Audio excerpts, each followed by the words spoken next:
Bismillahirrahmanirrahim. Assalamualaikum warahmatullahi wabarakatuh. Saya Muhammad Iwan, NIM 1747106, mahasiswa PGSD Fakultas Ilmu Pendidikan Universitas Negeri Makassar. Nah, pada kesempatan kali ini saya akan membahas mengenai salah satu tugas akhir dari mata kuliah Demokrasi dan HAM, di mana di sini saya akan membahas mengenai studi komparasi jaminan penegakan hak asasi manusia antar negara di tengah pandemi COVID-19. Nah, di sini seiring perkembangan zaman tentunya peradaban semakin berubah. Dengan berubahnya peradaban, maka perilaku manusia pun akan berubah. Oleh karena itu diperlunya adanya penegakan hak asasi manusia di tengah COVID-19 ini. Berbicara mengenai pandemi COVID-19 memang sangat berpengaruh pada penegakan hak asasi manusia. Kenapa demikian? Karena dengan adanya COVID-19 ini diterapkannya berbagai kebijakan-kebijakan yang akan dilakukan oleh masyarakat, seperti halnya yang diterapkan pada negara Indonesia tersendiri. Ini yaitu menerapkan PSBB. Begitu juga di negara Malaysia menerapkan PSBB. Dengan adanya PSBB ini, masyarakat merasa dibatasi sehingga merasa hak asasi manusia mereka dilanggar, atau hak asasi manusia, jaminan penegakan hak asasi manusia merasa kurang. Karena dengan adanya PSBB ini masyarakat dengan adanya PSBB ini masyarakat dibatasi dalam beraktivitas. Contohnya dalam beribadah, dilarangnya beribadah di tempat suci seperti di gereja, di masjid dan lain-lain, dan dilarangnya beraktivitas seperti jual beli di pasar, semua ditutup. Jadi masyarakat merasa dengan pemberlakuan PSBB ini, masyarakat merasa dirugikan dan merasa hak asasi mereka dilanggar. Dan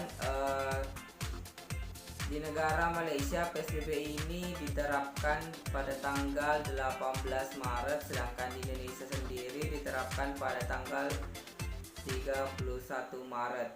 Jadi yang pertama kali menerapkan PSBB itu untuk kedua negara ini di negara Malaysia, kedua yaitu Indonesia sendiri pada tanggal 31 Maret. Nah, siapa yang memberikan pertama kali memutuskan untuk diadakan PSBB di Indonesia sendiri, yaitu Presiden Joko Widodo.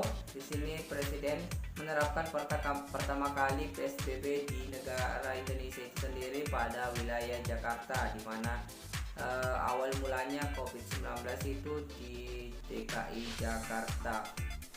Sedangkan di negara Malaysia diterapkannya PSBB pertama kali di Kuala Lumpur, dan diberitakan pertama kali oleh Perdana Menteri Muhyiddin Yassin pada tanggal 18 Maret 2020.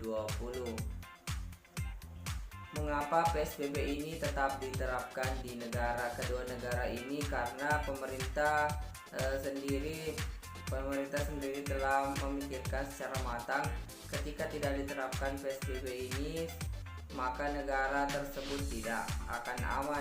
Banyaknya masyarakat yang meninggal dengan adanya COVID-19 ini akan menjadi bencana bagi negara yang tidak menerapkan PSBB. Nah, mungkin solusi yang diberikan, bagaimana solusi jaminan yang diberikan oleh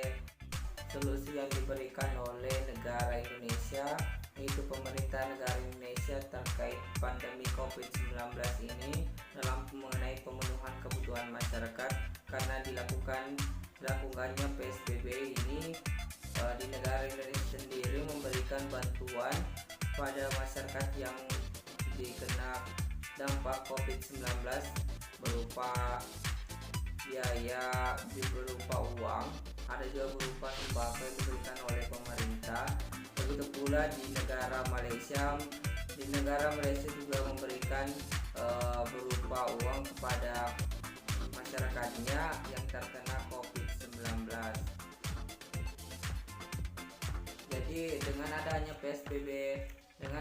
PSBB ini intinya masyarakat merasa penegakan hak asasi mereka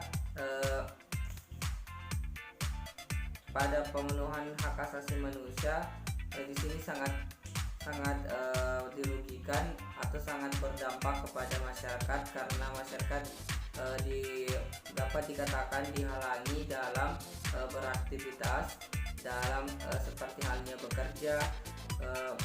Begitu pula di dunia pendidikan, di sini hak untuk berpendidikan juga dibatasi karena banyaknya sekolah yang menutup sekolah dan beralih ke pembelajaran online, namun itu tidak efektif dilakukan sehingga masyarakat merasa pemberlakuan hak asasi manusia merasa kurang.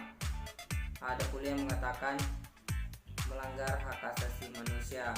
Nah, solusi yang dapat saya berikan atau rekomendasi solusi yang saya berikan terkait penegakan hak asasi manusia seperti ini, untuk menurut saya dengan penerapan PSBB saya rasa tidak melanggar hak asasi manusia.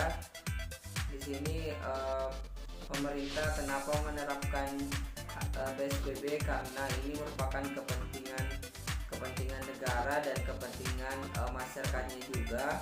Ketika tidak diterapkan PSBB tentunya semakin bahaya terkait virus corona ini dapat terjangkit ke masyarakat di seluruh Indonesia maupun di negara Malaysia. Jadi mungkin itu saja materi terkait studi komparasi jaminan penegakan hak asasi manusia antar negara di tengah pandemi COVID-19, dan tidak kurangnya mohon dimaafkan. Wabillahi taufiq wal hidayah. Wassalamualaikum warahmatullahi wabarakatuh.